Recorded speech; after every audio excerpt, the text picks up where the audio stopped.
예루살렘이 이스라엘의 수도라는 것은 성경만 읽으면 누구나 다 알 수 있는 사실이다. 다시 말해 팔레스타인 사람들은 자기들이 본래 소속된 민족과 국가로 돌아가야 됩니다. 아랍 국가들로 흩어져 들어가 살아야 하는 것입니다. 그들은 지금 하나님께서 정해놓으신 경계를 이탈했습니다. 다시 말해 남의 땅에 불법으로 침입해서 살고 있는 것입니다. 그러면서도 이스라엘 향해서 그 땅에서 나가라 하며 자살 폭탄 테러나 하마스, 헤즈볼라 같은 무장 세력에 의한 단체와 기습 공격 등으로 맞서고 있으니 적반하장이 따로 없는 것입니다. 이 세상 어디에도 두 나라가 하나의 수도를 공유하고 있는 나라는 없습니다. 사실 두 국가 해법은 해법이 아니고 그저 계속해서 피를 흘리며 싸우자고 하는 것밖에 안 되는 유치한 발상입니다. 따라서 유엔이 주장하는 두 국가 해법은 중동 문제를 해결할 수 있는 진정한 해법이 아닙니다.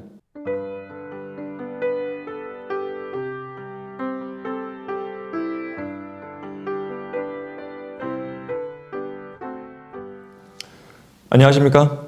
성경침례교회 담임 목사 박승용입니다. 아랍권 대표 방송사인 알자지라는 지난 2025년 9월 11일 기사에서 이스라엘 베냐민 네타냐후 총리가 팔레스타인 국가 수립 가능성을 정면으로 부정하며 요단강 서안지구 정착촌 확장 계획을 공식화했다고 보도했습니다. 그 기사에 따르면 네타냐후 총리가 예루살렘 동쪽의 유대인 정착촌 마알레 아두밈을 방문하여 팔레스타인 국가는 없을 것이다. 이 땅은 우리에게 속한다라고 밝혔다고 합니다. 이것은 소위 두 국가 해법을 사실상 인정하지 않겠다는 의도로 뜨거운 감자인 중동 지역을 갈등과 불안정으로 몰아넣는 원인이 될 수 있는 만큼 이스라엘을 향한 국제사회의 비판은 더욱 거세질 전망입니다. 이스라엘과 팔레스타인, 둘 다를 국가로 인정하는 두 국가 해법의 뿌리는 제2차 세계대전 종료 이후인 1947년 국제연합에서 결의한 팔레스타인 분할안으로 거슬러 올라갑니다. 당시 유엔은 영국이 위임 통치를 하고 있던 팔레스타인 땅을 유대인 국가와 아랍 국가로 나누고 예루살렘을 유대교와 이슬람교의 공동 성지라는 말도 안 되는 이유를 내세워 국제사회의 관리 아래 두자는 방안을 표결에 붙였습니다. 결과는 찬성 33표, 반대 13표, 기권 10표로 분할안이 통과되었고 이 결의에 따라 팔레스타인 땅의 약 55%가 유대인 국가에 나머지 45%는 아랍 국가에 할당되었습니다. 비록 제한적이고 단절된 영토이긴 해도 AD 70년 이래 지난 1900여 년 동안 나라를 잃은 슬픔 속에서 모기같이, 하루살이같이, 벼룩같이, 쥐새끼같이, 바퀴벌레같이 취급받으며 어두운 터널을 통과해 와야 했던 유대인들은 국가를 세우는 것을 간절히 염원해 왔던 터라 국제적인 승인을 확보할 수 있다는 점에서 당시의 결의안을 수용했습니다. 그리고 이듬해인 1948년 5월 14일에 독립을 선언하고 국가 수립을 선포했습니다. 이에 반발한 아랍연합군은 이스라엘의 독립을 저지하기 위해 팔레스타인 땅으로 진입했고 이로써 제1차 중동전쟁이 발발했습니다. 그 결과 전쟁에서 승리한 이스라엘은 팔레스타인 땅의 80%를 영토로 확보했습니다. 이에 반해 아랍 국가의 영토는 20%로 축소되었는데 요단강 서안 지구와 가자 지구가 여기에 해당됩니다. 특히 아랍 측의 전쟁 패배는 약 90만 명의 팔레스타인 사람들의 대이동을 초래했고 피난민이 된 그들은 인접 아랍 국가들에 분산되었으며 유엔 팔레스타인 난민 구호 기구의 구제 대상이 되었습니다. 결과적으로 팔레스타인 국가는 지금까지도 세워지지 못했으며 처음에는 팔레스타인 해방기구가 지금은 팔레스타인 자치정부가 그들을 대변하고 있을 뿐입니다. 물론 1993년 오슬로 협정을 비롯해서 두 국가 해법을 실현하기 위한 여러 가지 국제적인 노력이 있어 왔습니다. 하지만 유의미한 결과는 낳지 못했습니다. 그런 상황에서 이스라엘은 국가적인 안보와 역사적인 권리를 내세우며 요단강 서안지구에서 꾸준히 정착촌을 확대해 온 것인데 현재 서안지구에만 50만 명이 넘는 이스라엘 정착민이 살고 있다고 합니다. 더욱이 이스라엘 하마스 전쟁으로 인해 가자 지구는 초토화되고 말았습니다. 다시 말해 팔레스타인 사람들이 팔레스타인 땅에서 국가를 세울 수 있는 영토가 점차 잠식되고 있고 그 기반과 터전이 상실되어 가고 있는 것입니다. 이런 상황에서 팔레스타인 자치정부 대변인인 나빌 아부 루데이네가 동예루살렘을 수도로 하는 팔레스타인 국가 수립은 불가능해졌다라고 하면서 이스라엘의 정착존 확대 계획을 강하게 규탄했습니다. 아울러 국제사회에서는 두 국가 해법은 중동 평화의 청사진에서 현실성 없는 구호로 전락했다는 평가도 나오고 있습니다. 사실상 두 국가 해법은 현실성이 전혀 없을 뿐 아니라 헛된 망상에 가깝습니다. 왜냐하면 팔레스타인 땅은 국제사회가 함부로 중재하고 나서서 누구에게 주라 말라 할 수 있는 땅이 아니기 때문입니다. 이 땅은 온 땅의 심판자이신 주 하나님께서 아끼시는 땅으로 주 하나님의 눈이 연초부터 연말까지 항상 그 위에 있고 특히 지금으로부터 약 4,000년 전에 아브라함의 언약을 통해 이스라엘 민족에게 영원히 주겠다고 약속하신 땅입니다. 롯이 아브라함에서 갈라진 후에 주께서 아브라함에게 말씀하시기를 이제 내 눈을 들어 내가 있는 곳에서부터 북쪽과 남쪽과 동쪽과 서쪽을 바라보라.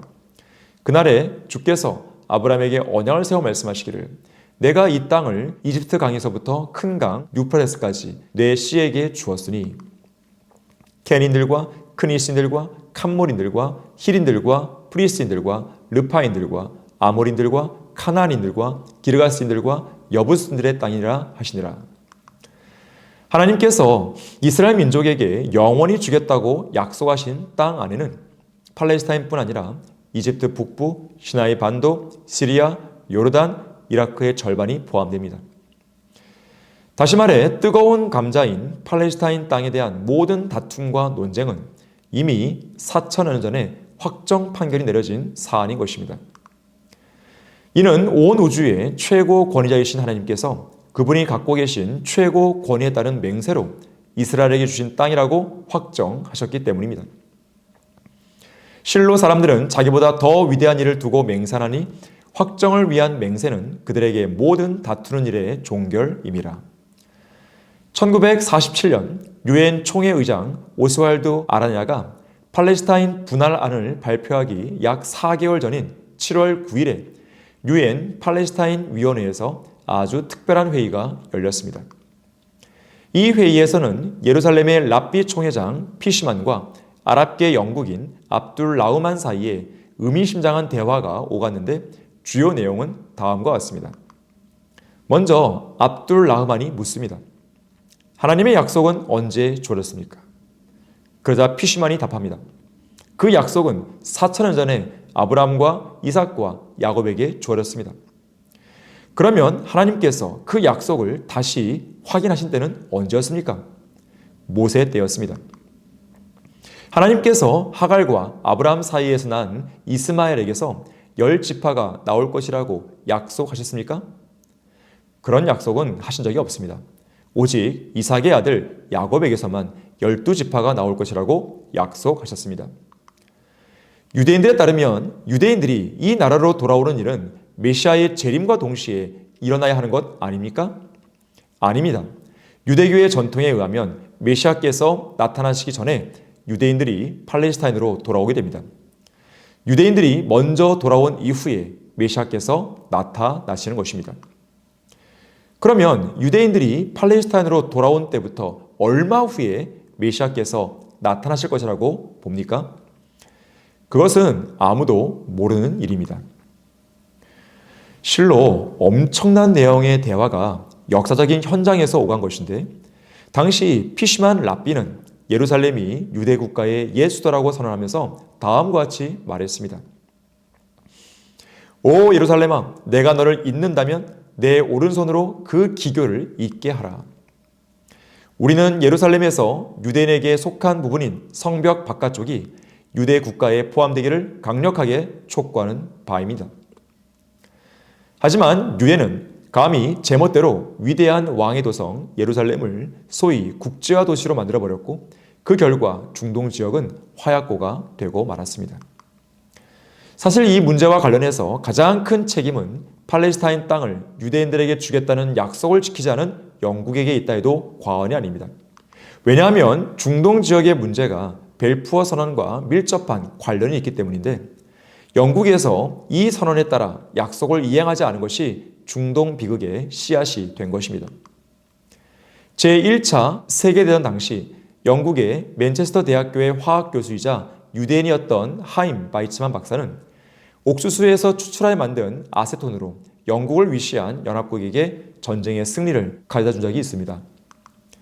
이에 영국은 그에 대한 보답으로 유대인에게 팔레스타인 땅을 주어야 한다는 내용을 골자로 하는 벨푸어 선언을 발표했습니다. 그날이 바로 제1차 세계대전이 끝나기 1년 전인 1917년 11월 2일이었는데 영국의 국왕 조지 5세의 승인 속에 외무장관 벨푸어를 통해 발표되었습니다. 이와 관련하여 벨푸어는 영국 국적을 지닌 저명한 유대인 로스차일드에게 다음과 같이 편지를 보냈습니다. 친애하는 로스차일드경, 국왕 폐하의 정부를 대표하여 유대 민족의 시오니즘의 열망에 찬성하는 내용의 선언문을 전달하게 된 것을 기쁘게 생각합니다. 아래 내용들은 내각에 제출하여 동의를 얻은 것들입니다. 국왕 폐하께서는 팔레스타인 땅에 유대 민족의 유일한 본국을 수립하는 것과 유대인들이 그 목표를 추진하고 성취하는 데 있어서 최상의 노력을 기울이는 것에 대해 찬성하셨습니다. 그런데 영국은 얼마 후에 유대인들에게 팔레스타인 땅을 내어줄 경우 석유 판매를 중단하겠다라고 위협하는 아랍 국가들의 협박을 받았고 이에 윈스턴 처칠은 영국 의회를 열어 벨푸어 선언을 취소하자는 결의를 모았습니다. 바로 그때 이러한 조치를 못마땅하게 여긴 존 할삼경은 하원 의석에서 일어나더니 킹제임 성경을 펼쳐 신명기 32장 43절과 아모스 9장 14절 15절을 읽으면서 제발 이스라엘을 버리지 마시오라고 말하며 상원 의원들을 향해 눈물로 호소했습니다. 오 너희 민족들아 주의 백성과 함께 즐거워하라. 이는 주께서 자기 종들의 피를 갚으실 것이요 주의 대적들에게 복수하실 것이나 자기 땅과 자기 백성에게는 자비를 베푸실 것입니다. 신명기 32장 43절의 말씀입니다. 내가 내 백성 이스라엘에 사로잡힌 자를 다시 데려오리니 그들이 황폐한 성읍들을 세워 그곳에 거주할 것이요 또 그들이 포도원들을 만들어 그 포도주를 마시겠고 그들은 또한 정원들을 만들어 그 열매를 먹으리라. 내가 그들을 그들의 땅에다 심으리니 그들이 다시는 내가 그들에게 주었던 그들의 땅에서 뽑히지 아니하리라. 주 너희 하나님이 말하노라. 아모스 9장 14절 15절의 말씀입니다. 옛 청교도였던 존 할삼경은 이 엄중한 말씀들을 차분하게 읽은 다음 이렇게 말했습니다. 여러분, 우리는 잘 알고 있습니다. 팔레스타인 땅이 유대 민족에게 속한 땅이라는 것을 말입니다. 하나님의 위대하고 영광스러운 이 성경책을 유산으로 물려받은 우리 영국의 조상들은 아브라함의 아들인 이삭에게 주어진 약속들을 의심하지 않았습니다. 하나님께서 약속하신 말씀의 견지에서 바라볼 때 우리 영국의 지도자들이 유대인들의 땅인 팔레스타인 땅에 대해 이 엄청난 음모를 계획하여 이 땅을 다른 민족에게 넘겨준다면 과연 여러분은 심판날에 뭐라고 변명할 겁니까? 하지만 아무도 그의 경고에 귀를 기울이지 않았습니다. 이 엄중한 예언의 말씀을 믿지 않았던 윈스턴 처칠은 벨푸어 선언을 취소하고 말았습니다. 그 결과 하나님께서는 제2차 세계대전이 벌어진 지 1년 만인 1940년에 독일의 공군장교 헤르만 괴링을 영국으로 보내셔서 융단 폭격하게 하셨고 잉글랜드의 공업도시 코벤트리는 초토화되고 말았습니다. 이후 영국은 인류 국가에서 밀려났고 1970년에는 경제적인 파산을 당하는 비운을 맞이했습니다. 주목할 점은 팔레스타인 사람들에게는 예루살렘을 위시해서 팔레스타인 땅에 대한 분깃과 정당한 권리와 역사적인 기록이 없다는 사실입니다. 너희는 예루살렘에서 아무런 분깃도 없고 권리도 없으며 기록도 없도다. 느헤미야 2장 20절 말씀입니다. 왜냐하면 그 땅은 명백히 이스라엘 땅이기 때문입니다. 따라서 유엔이 주장하는 두 국가 해법은 중동 문제를 해결할 수 있는 진정한 해법이 아닙니다. 그것은 상식적으로도 말이 안 되는데 하나의 땅 안에 두 개의 국가가 공존할 수는 없기 때문입니다. 이 세상 어디에도 두 나라가 하나의 수도를 공유하고 있는 나라는 없습니다. 사실 두 국가 해법은 해법이 아니고 그저 계속해서 피를 흘리며 싸우자고 하는 것밖에 안 되는 유치한 발상입니다. 중동 문제를 위한 유일한 해법은 팔레스타인 땅을 원래의 주인에게 돌려주는 것입니다. 그 땅에 대한 분깃과 정당한 권리와 역사적인 기록을 갖고 있는 이스라엘에게 돌려줘야 하는 것입니다. 팔레스타인 사람들은 예루살렘을 수도로 삼아 국가를 세워본 적이 전혀 없다는 사실을 유념해야 됩니다. 언젠가 이스라엘의 네타냐후 총리가 이렇게 말한 적이 있습니다. 예루살렘은 다윗과 솔로몬 이래로 약 3,000년 동안 이스라엘의 수도였으며 다른 어떤 이들의 수도였던 적이 없다. 유대인들과 예루살렘 사이에 수천 년 동안 이어져 온 관계를 부정하려는 모든 시도는 터무니없는 것이다. 예루살렘이 이스라엘의 수도가 아니라면 도대체 어느 나라의 수도란 말인가? 팔레스타인 사람들이 이러한 현실을 빨리 받아들일수록 우리는 보다 더 신속하게 평화로 나아갈 수 있다. 예루살렘이 이스라엘의 수도라는 것은 성경만 읽으면 누구나 다 알 수 있는 사실이다. 다시 말해 팔레스타인 사람들은 자기들이 본래 소속된 민족과 국가로 돌아가야 됩니다. 아랍 국가들로 흩어져 들어가 살아야 하는 것입니다. 그들은 지금 하나님께서 정해놓으신 경계를 이탈했습니다. 다시 말해 남의 땅에 불법으로 침입해서 살고 있는 것입니다. 그러면서도 이스라엘 향해서 그 땅에서 나가라 하며 자살 폭탄 테러나 하마스, 헤즈볼라 같은 무장 세력에 의한 단체와 기습 공격 등으로 맞서고 있으니 적반하장이 따로 없는 것입니다. 무엇보다도 성경의 역사적 진실 앞에 정직하지 못한 유해는 예루살렘에 대해 아무 권리도 없는 팔레스타인 사람들로 하여금 이스라엘 땅에 살게 하려고 계속해서 고집을 피우고 있으며 국제 여론을 조성하여 전 세계 여러 나라들을 선동하고 동정심까지 호소하고 있습니다. 유해는 이 어리석은 짓을 포기하지 않을 것입니다. 그렇다면 이 문제를 해결할 수 있는 방법은 오직 한 가지뿐인데 성경대로 만왕의 왕이신 예수 그리스도께서 속히 오셔서 성경대로 그들을 완전히 진멸하시고 성경대로 그 땅을 본래의 주인인 이스라엘에게 돌려주시는 것입니다. 이제 곧 예루살렘의 주인이자 이스라엘 땅의 주인이 돌아오실 것입니다. 온 세상 나라들을 영원히 통치하시려고 만물의 상속자께서 돌아오시는 것입니다. 언제나 성경의 예언에 그리고 모든 문제에 대해 답을 주는 성경의 해법에 유념하시는 여러분 모두가 되기를 바라겠습니다.